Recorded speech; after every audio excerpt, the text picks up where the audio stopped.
बोंबील तर आपण खूप वेगवेगळ्या पद्धतीने करतो. तुम्हीसुद्धा वेगवेगळ्या पद्धतीने करत असाल, पण मी खात्रीने सांगते यापूर्वी या पद्धतीने कधी तुम्ही बोंबील केले नसतील. अतिशय झटपट होणारी रेसिपी आहे, पण चव म्हणाल तर एवढी कमाल आहे ना, पाहुणे आल्यावर तर आवर्जून करावी अशी ही रेसिपी आहे. ज्यांना ज्यांना बोंबील आवडतात ना, ते तर या रेसिपीच्या प्रेमात पडतील. इतकी चविष्ट, चटपटीत, चमचमीत ही रेसिपी आहे.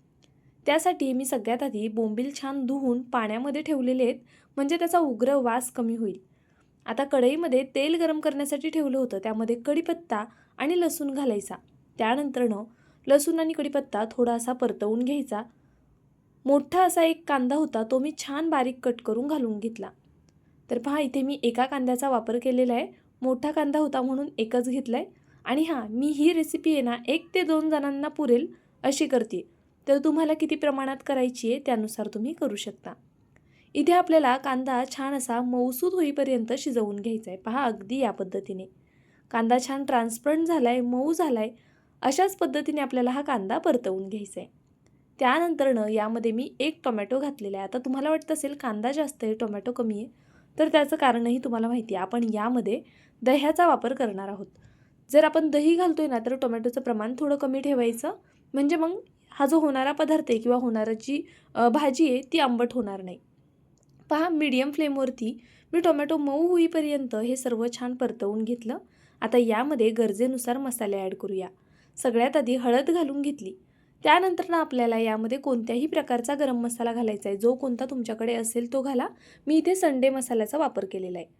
आता इथे मी 1 चमचा कांदा लसूण मसाला घातला. त्यानंतरनं तुम्हाला कितपत तिखट हवं आहे त्यानुसार लाल तिखट आणि 1 चमचाभर इतपत बेडगी मिरची पावडर घालून घ्यायची, म्हणजे रंग छान येईल.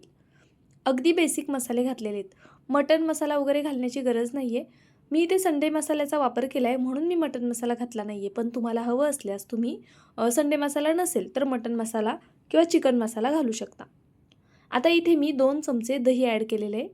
दही घालताना गॅस मोठा करायचा आणि मग दही घातलं की असं पटापट हे मिक्स करत राहायचं. पहा अशा पद्धतीने छान असं हे परतवून घ्यायचं आहे आपल्याला. दह्याच्या अजिबात अशा गाठी म्हणजे अशा फुटत वगैरे नाही दही, जर तुम्ही मोठ्या गॅसवरती हे छान परतलत तर. तर इथे व्यवस्थित मी हे परतून घेतलेलं आहे पाहू शकता तुम्ही. तेल जर तुम्हाला जास्त वाटत असेल तर तुम्ही कमी तेलामध्ये सुद्धा ही रेसिपी करू शकता. पण बोंबलाच्या ह्या भाजीला ना मला थोडं तेल जास्त आवडतं म्हणून मी जास्तीचं घातलं आहे. आता इथे तुमच्या आवडीनुसार बोंबील घाला आणि मग हे सर्व छान असं मिक्स करून घ्या. पहा बोंबील तुम्हाला जर वेळ नसेल ना जास्त वेळ बोंबील भिजत ठेवायला, तर तुम्ही ज्वारीचं, बाजरीचं किंवा मग तांदळाचं किंवा गव्हाचं किंवा मग बेसन पीठ अगदी कोणत्याही पिठामध्ये हे बोंबील छान असे चोळून धुवून घ्यायचे आणि मग लगेचच भाजीला वापरलेत तरी चालेल किंवा वेळ असेल तर 5 मिनटं भिजत ठेवा आणि मग पुढची तयारी करायला घ्या. पहा मस्त असं मी हे परतवून घेतलं. आता मी यावरती झाकण ठेवणार आहे, पण त्यापूर्वी आपण चवीनुसार यामध्ये मीठ घालून घेऊया. तर आता आवडीनुसार इथे मीठ घालून घ्यायचे. मी इथे चवीपुरतं मीठ घातलं. हे पुन्हा एकदा छान असं मिक्स करूया.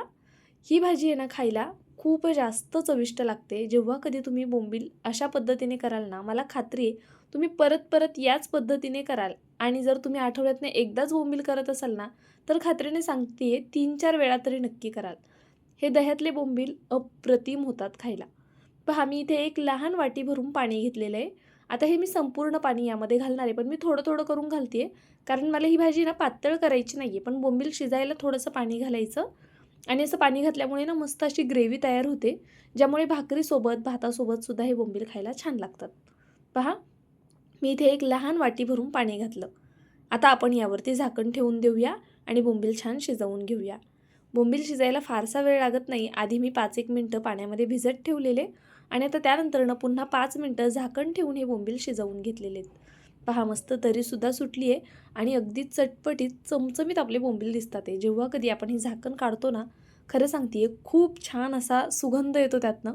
नक्की एकदा करून पहा. तुम्हा सगळ्यांनाच या पद्धतीचे बोंबील नक्कीच आवडतील. घरातले खूप जास्त खुश होतील जर तुम्ही असे बोंबील केलेत तर. हे दह्यातले बोंबील यापूर्वी तुम्ही कधी केले आहेत का? ते मला कमेंट करून नक्कीच कळवा. त्याचबरोबर तुम्हाला अशा प्रकारच्या जर रेसिपीज पाहायला आवडत असतील तर चॅनलला सबस्क्राईब करून घ्या.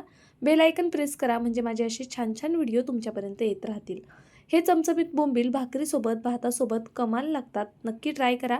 अजून व्हिडिओला लाईक केलं नसेल तर प्लीज लाईक करा आणि तुम्ही ही रेसिपी केल्यानंतर मला कमेंट करून कळवायला विसरू नका. उद्या पुन्हा भेटूया अशाच एका छानशा रेसिपीसोबत. तोपर्यंत बाय.